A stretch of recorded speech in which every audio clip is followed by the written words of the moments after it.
E como a gente ouve o ponto de vista também de quem nos acompanha aqui no canal, nós temos também pontos de vistas contraditórios. E hoje eu recebi algo extraordinário que eu quero compartilhar com você. Esse é o texto de uma pessoa. Meu nome é tal, tal. Vou mostrar para você o que aconteceu.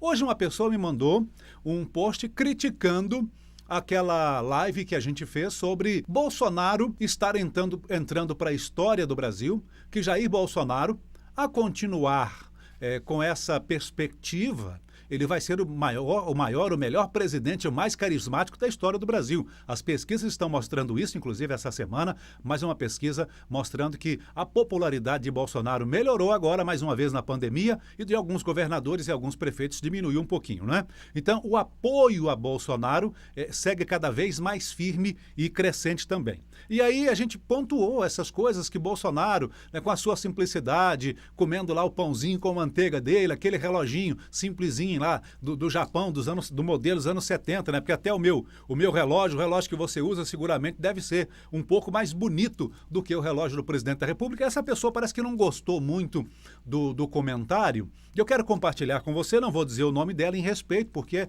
o importante é a gente ouvir a sua opinião. E ele diz: Luiz Alberto, aqui o meu nome é tal, eu dei uma analisada, olha aqui, achei legal, dei uma analisada no seu vídeo e convenhamos que a pessoa que denomina um presidente como o melhor da história, por conta do seu pãozinho francês no café da manhã, tem uma capacidade cognitiva um pouco duvidosa, ainda mais depois de tantas coisas ruins e absurdas que o presidente fez e disse. Isso aqui tem muito a ver com o tema de hoje aqui no Ponto de Vista, que é o politicamente correto, né? Porque Jair Bolsonaro, assim como Donald Trump, vieram para quebrar essa hegemonia do politicamente correto, que na verdade é uma forma de inibir você a se expressar do jeito que você pensa. O politicamente correto é colocar a sua linguagem dentro de uma caixinha. Então você tem que pensar e dizer só aquilo que está dentro da caixinha. Saiu da caixinha, você não está sendo politicamente correto. Isso não é bom, né? Você está sendo homofóbico, castrofóbico, você está sendo surfista, não sei o que, ciclista. Então, Jair Bolsonaro veio para quebrar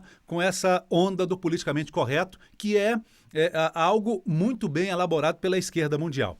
Então, se você assistiu aí a live anterior, se não assistiu, está aqui, você vai entender o que eu disse, né? Tudo que eu disse. Como eu reconheço que eu não sei tudo e que a minha capacidade, a minha inteligência, às vezes, é meio comum mesmo. Eu sou comum mesmo. Eu disse para a pessoa, respondi para ela em áudio, né? Que eu sou realmente comum. Eu não sou acima da média, né? Por isso que eu leio, por isso que eu estudo, porque eu sou um cidadão comum e a minha inteligência não é lá essas coisas realmente. Aí eu fui para o dicionário, ok?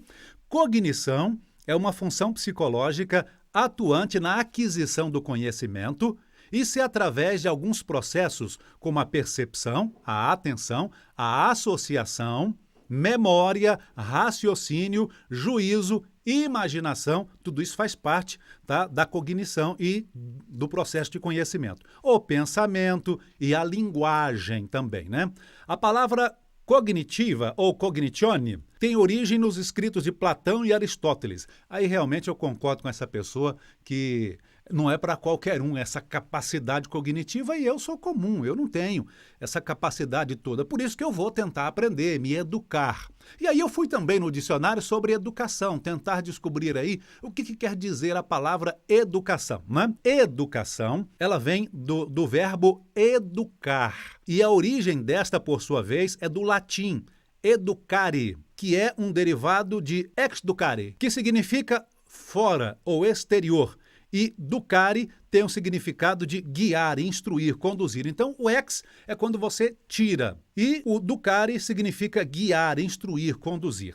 E eu me lembrei que educare, remontando a 4.000 anos a história da humanidade, a palavra aio, que a gente citou, exducare, é uma palavra latina. Mas antes do latim, tinha uma outra palavra que se usava para expressar educação, que hoje nós conhecemos como educação, que é aio. Quem é o aio? O aio era, talvez, o primeiro modelo de educação da história da humanidade, remonta ao povo hebreu na Mesopotâmia, há mais ou menos 4, 5 mil anos atrás, em que o aio, ou o instrutor, talvez seja o primeiro modelo de professor que nós conhecemos na história da humanidade, isso há quase 5 mil anos atrás, na Mesopotâmia com o povo hebreu, ele passava na casa e levava para a sinagoga. Era um instrutor que passava na casa, pegava na mão da criança e durante o caminho ia conversando com a criança, instruindo a criança. E lá na sinagoga a criança também era alfabetizada, ela também era ensinada sobre as leis do povo hebreu, as leis de Moisés. Então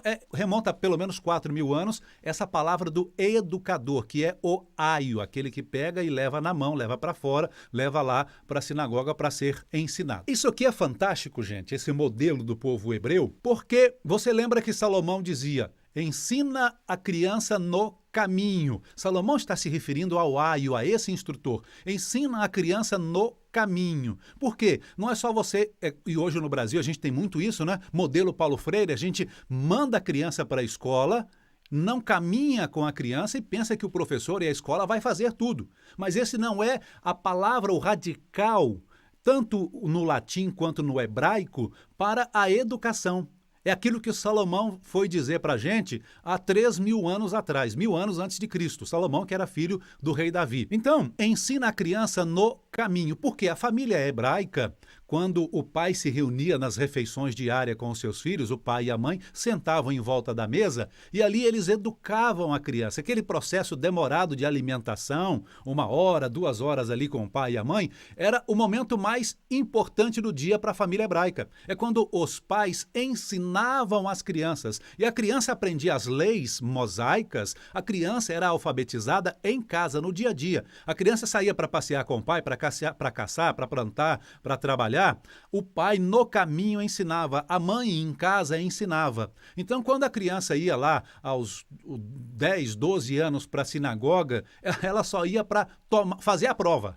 Ela só ia para fazer a prova. Porque com 12 anos ela já tinha aprendido tudo em casa. Então, esse é o processo original. Aí vem Paulo Freire, né? E fala assim, não, olha, os pais, eles são ruins para a educação da criança. Nós temos que tirar os pais, porque o que vai ajudar e motivar a criança é aquilo que a criança traz para a sala de aula. Agora me diz uma coisa aqui, o que a criança tem para ensinar para a sala de aula? O que a criança aprendeu para ela levar para a sala de aula? Não é? E aí eu me lembro aqui do processo de ensino, por exemplo, quando eu tinha mais ou menos 8 anos de idade, tem um parque em Goiânia, muito famoso, né? O Parque Mutirama. Quando eu era criancinha, era a coqueluche da criançada da cidade. E aí, o meu sonho era ir lá conhecer o Parque Mutirama. E esse é o verdadeiro processo de educação. Você não educa ninguém se você não tirar do estágio que ela está. Meus pais me levaram, eu me lembro do primeiro passeio ao Parque Mutirama. Gente, que coisa extraordinária. Eu ouvia falar, mas quando eu via aquela quantidade de brinquedos, as luzes, aquelas crianças brincando, gritando, correndo, pulando, eu falei, gente, eu quero morar aqui. Mas eu só fui conhecer o Parque Mutirama de verdade e me deslumbrar com a grandiosidade daquele parque de diversões quando os meus pais me pegaram e fomos para o Parque Mutirama. Então, esse é o verdadeiro processo de educar. Os pais pegam nas mãos da criança e levam ela lá fora para conhecer o mundo. A criança, ela só conhece o mundo dela. Ela pensa que o pai é dela, que a mãe é dela, que os titios que vão visitar lá é dela, o vovô, a vovó é dela, né? Os vizinhos que às vezes vão visitar lá é dela. Então, a criança que não sai de casa, é muito novinha, ela pensa que a casa dela é o mundo dela e que tudo gira em torno dela, que ela é o centro do mundo. Mas quando ela sai e vai passear no mundo, que os pais levam ela para conhecer o mundo, é que ela vai ver que ela não é o centro do universo e que o mundo é muito maior do que ela imaginava. Que a casa dela agora se tornou pequena perto do que ela conheceu lá fora. Então, esse é o verdadeiro processo de educar.